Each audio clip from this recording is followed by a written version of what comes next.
Thank you so much for saving my life. Alam niyo na po ang gagawin ko ang lahat para sa inyo. Hindi ako nagkamali. May pinabago ko ang testamento. Ngayon, na alam ko na binago niya ang testamento. Ilang na ang minuto niya. Bakit ba gusto mong patayin ang matandang Marilan? Huwag na masyadong marami pang tanong. Basta siguraduhin mo lang na gagawin mo yung pinagagawa ko sa'yo. Paano napunta sa kanya yung bato? Kinausap ko si Facundo. Sabi ko kung hindi ka niya talagang kayang mahalin ulit, might as well bumalik ka na sa pagiging lalo. Ginawa ko, iniwan ko sa kanya yung desisyon. Ano naman kaya ang pipiliin niya? Huwag niyo na ituloy. Siya dapat ang magpasya. Hindi ako. Kung gusto ba talaga ni Lola maging si Lalo. Tama ka, lalaki. Tama ang punto mo.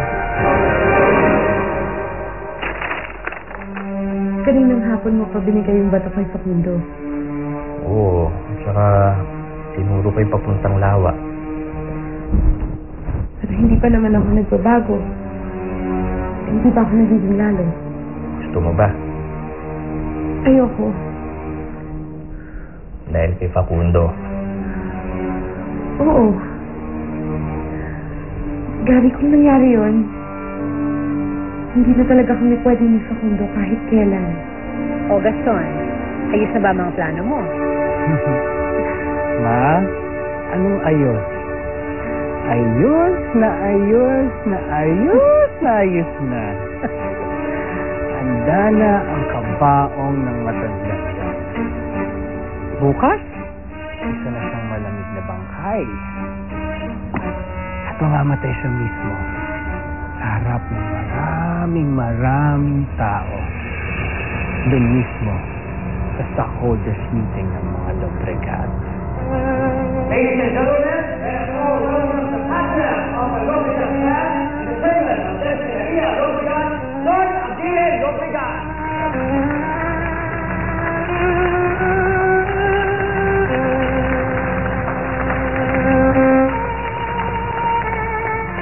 Ano ginagawa natin dito?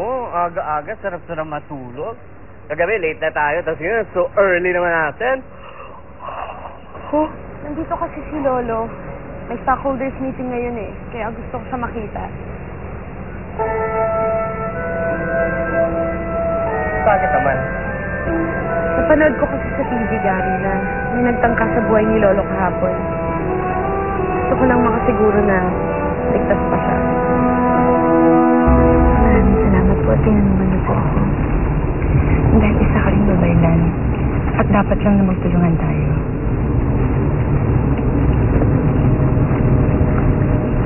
Mami, may problema ba? May naalala lang ako. Ano po yan? Hindi ito ang unang pagkakataon na narinig ko yung tungkol sa babaylan. Alam ko pong mahirap na nawalaan, pero yun ang totoo.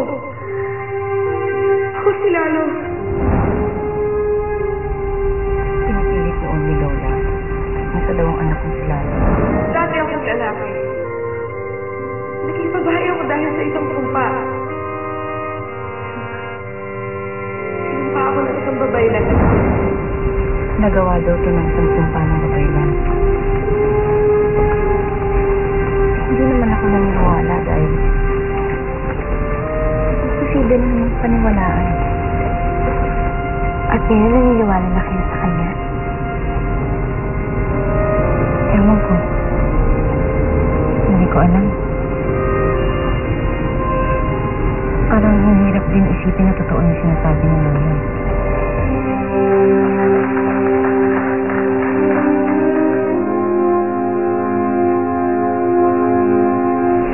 And now, to give us this message, let us all welcome on stage our chairman, Don Aguirre Lobregat. Lolo?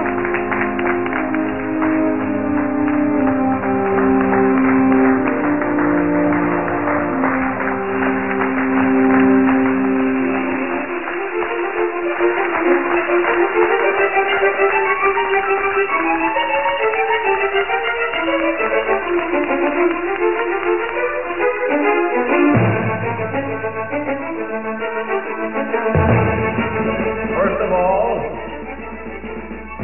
I want to thank you all for attending our annual stockholders convention. Ito na, ang katapusan ni Kulubot. It's been a fruitful year for the Destilería Lobrigan.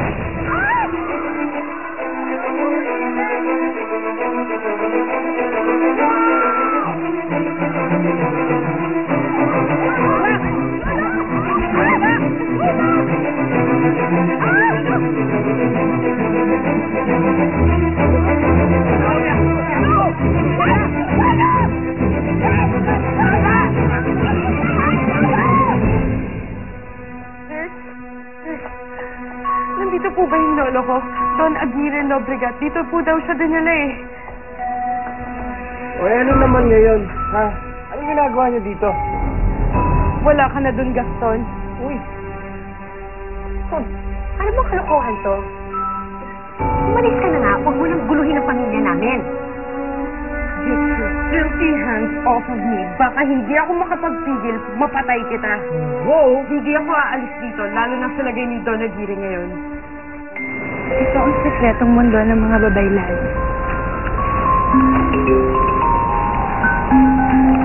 Parang nakita ko na yung lugar na to. Sa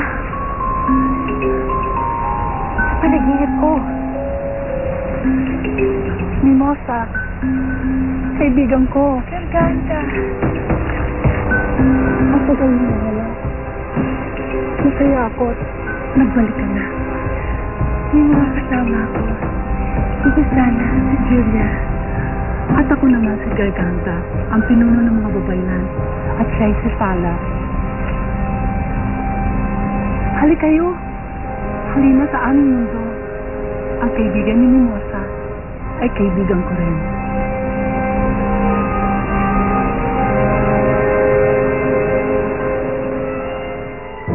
Saan na ba sila, Dani? Kanina pa nila ginagamot ang lolo ko. Baka kung ano nang nangyari sa kanya. Ano naman, friend? Huwag mo nga takutin ang sarili mo. Walang masama mangyayari kay Don Aguirre. Sana nga magbilang anghel ka, Gary. Hindi ko makakayanan kung may nangyari kay Lolo. Lalo na ngayon. Ko? Nandito pa rin yung mag-inang demonyo. Hoy! Sabi mo? Ha? Ha? Excuse me.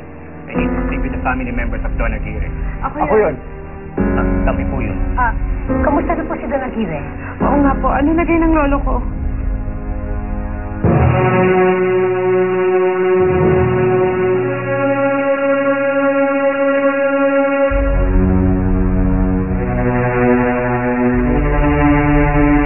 Awayang Ariel at Maverick dahil sa isang chika babes, Kalawaan ka? You're hitting two birds with four stones?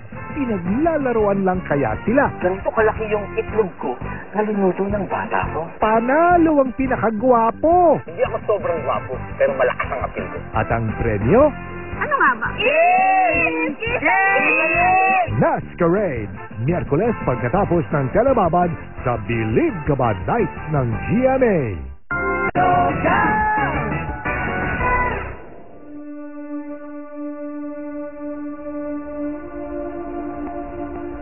Lalakas ang loob mo, ha?